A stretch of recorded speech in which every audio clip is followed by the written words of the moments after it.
සාරදා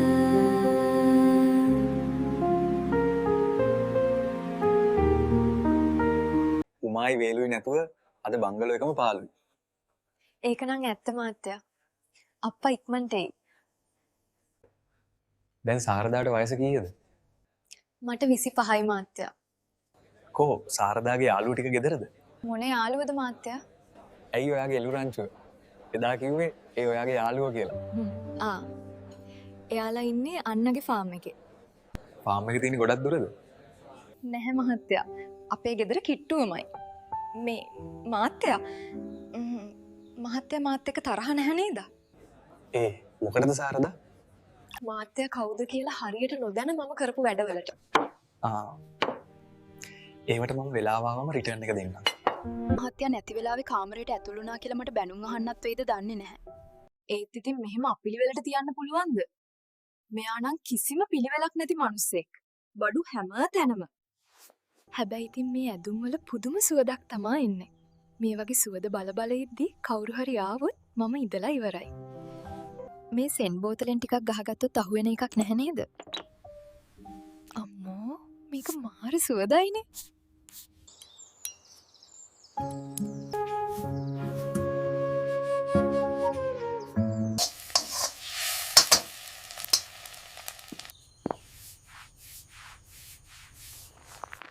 උමා ඇවිල්ලාද?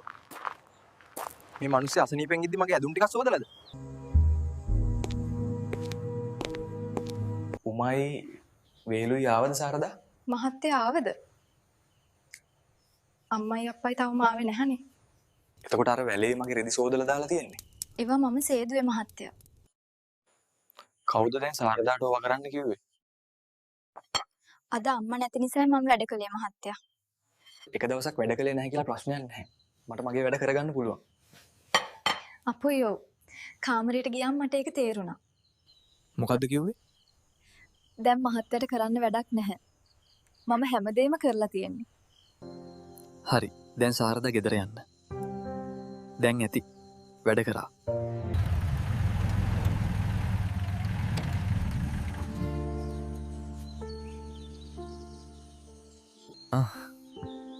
උමයි වේලුයි ආවද? දැන් සනීපයිද? මේ ප්‍රෙෂර් එක ටිකක් වැඩි වෙලා මහත්තයා. මට දැන් හොඳයි. උමා දැන් ගෙදර ගිහින් රෙස්ට් කරන්න. කෝ මහත්තයා අපේ සාරදා? මම සාරදාට කිව්වා උයල ඉවර වෙලා ගෙදර යන්න කියලා.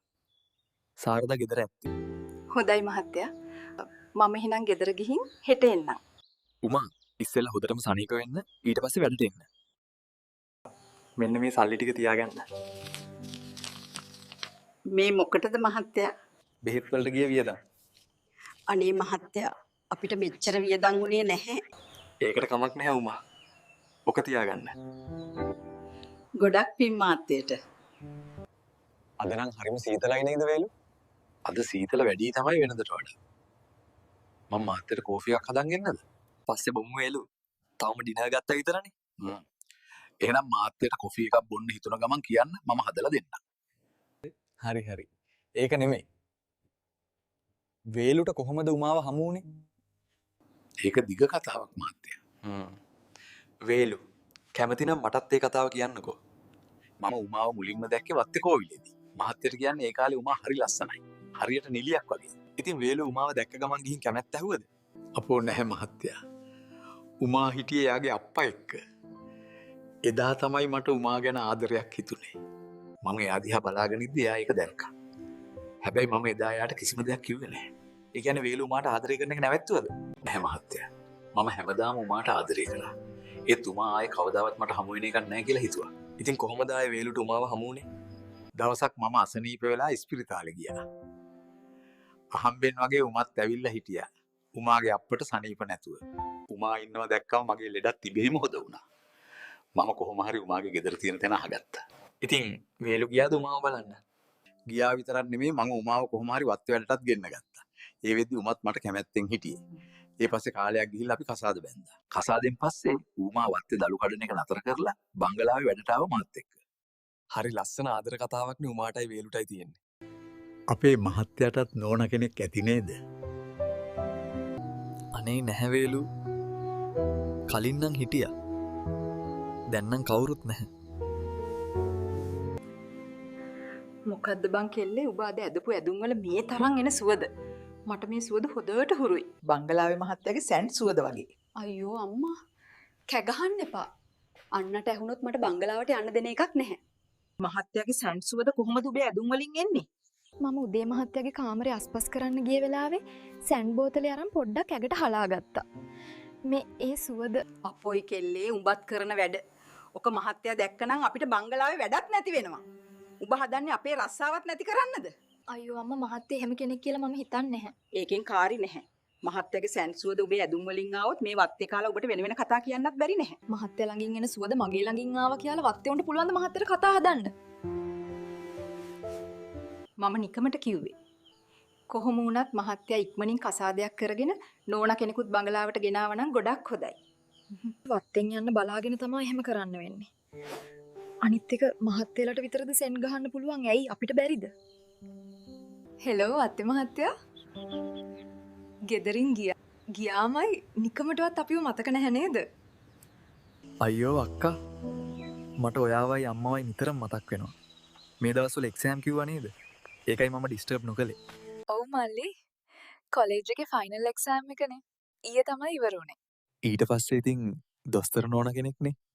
ඉතින් කොහොමද මේ පැත්තේ විස්තර? මේ පැත්ත නම් නියමයි අක්කේ. මාරම කූල්. බංගලෝ එක වටේම තියෙන්නේ කදු. මීදුමත් එක්ක මාරම ලස්සනයි. හලෝ. අනේ මල්ලි මට නම් කියද්දිත් ආසයි. ඔයා ඔහොම කියද්දි මට අපේ පුංචි කාලේ මතක් වුණා. ඉතින් එක්සෑම් එකත් ඉවර එකේ එනවකො මේ පැත්තේ. එහෙනම් මම හෙට අනිද්දම දවසක එන්නම්. ට්‍රේන් එකේ නුවරඑළිය එන්න කොහොමත් මට ලොකු ආසාවක් තියෙනවා. සාරදා මහත්තයාට කියන්න කෑම ලෑස්ති සීතල වෙන්න කලින් ඇවිත් කන්න කියලා. ශරි අම්මා ඉන්න මම කියන්නම්. බලන්නකො මෙයාගේ මූණේ තියෙන හිනාව. කා එක්ක දප්පා මෙච්චර කෝලම් කර කර කතා කරන්නේ.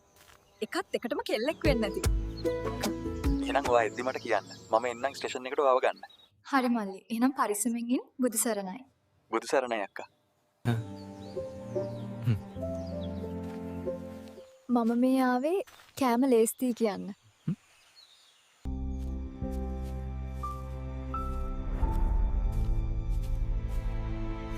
සරදා